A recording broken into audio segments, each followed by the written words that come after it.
In this tutorial, I'm going to show you how to adjust the color of an image in Camera Raw by first opening it in Adobe Bridge. Then we're going to open that image in Photoshop and straighten and crop it, as well as replace the colors in that image. So we need to navigate to Bridge. Once Bridge opens, we're going to view our image. This is the image we're going to work with. This is what we want it to look like when we're finished. So let's double click this image that we're going to be working with. And notice it appears in what's called Camera Raw. First thing we want to do is choose the picker for white balance. This looks just like an eyedropper or a medicine dropper. We're going to choose that. And we want to choose some white area in the graffiti and see how my image is changing the contrast. Now let's go in here in our shoe. It changes again. So you can do that as many times as you want to get the feel. You can also come over here and adjust the settings by the sliders. The next way you can do it is by clicking in here in the boxes and typing in the exact numbers that you want, just to play around with it.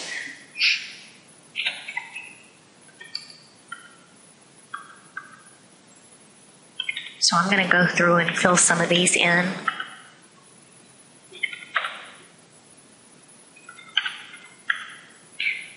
And there we have the image. Now, if you uncheck this preview button, it's going to show you what the original image looked like before we even did anything to it. Let's check it again. After we've adjusted the white balance in our image, we want to go ahead and open that image up in Photoshop and straighten, crop, and replace the color in it. So we're going to click right here on Open Image, and it pops up in Photoshop for you. Now we're going to straighten the image. The ruler tool is right up under here, hidden up under the eyedropper tool. So we're going to choose the ruler tool.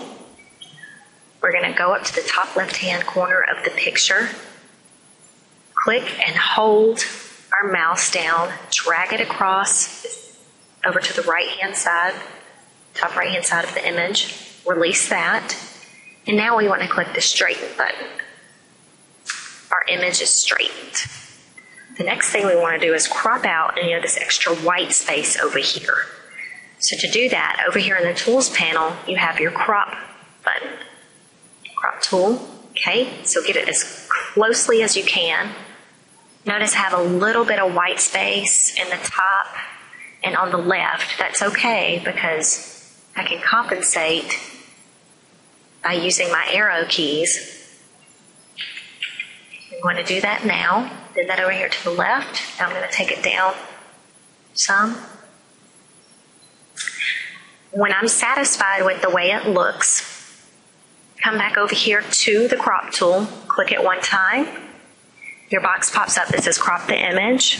Yes, we do. So we want to click crop, and there's our cropped image. Now we're going to replace the color in the little girl's hat of this image. So we want to be able to zoom in so we can see the hat really well. To do that, we can click on the tool, the zoom tool over here in the Tools panel, or we can use our keyboard shortcut of Control+. Let's zoom in as closely as possible. It's probably good enough. Now, before we select our tool over here, we're going to choose the foreground color. You've got your foreground color and your background color.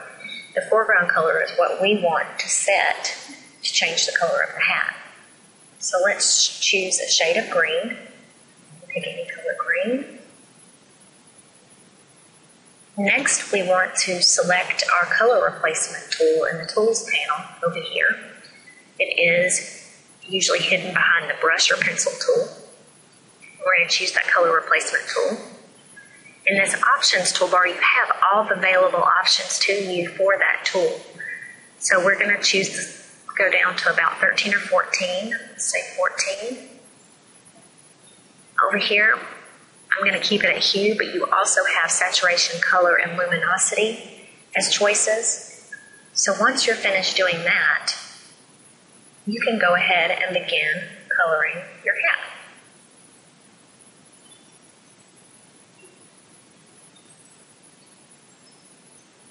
You can zoom out, zoom the zoom tool, there's your hat, then you can save the image.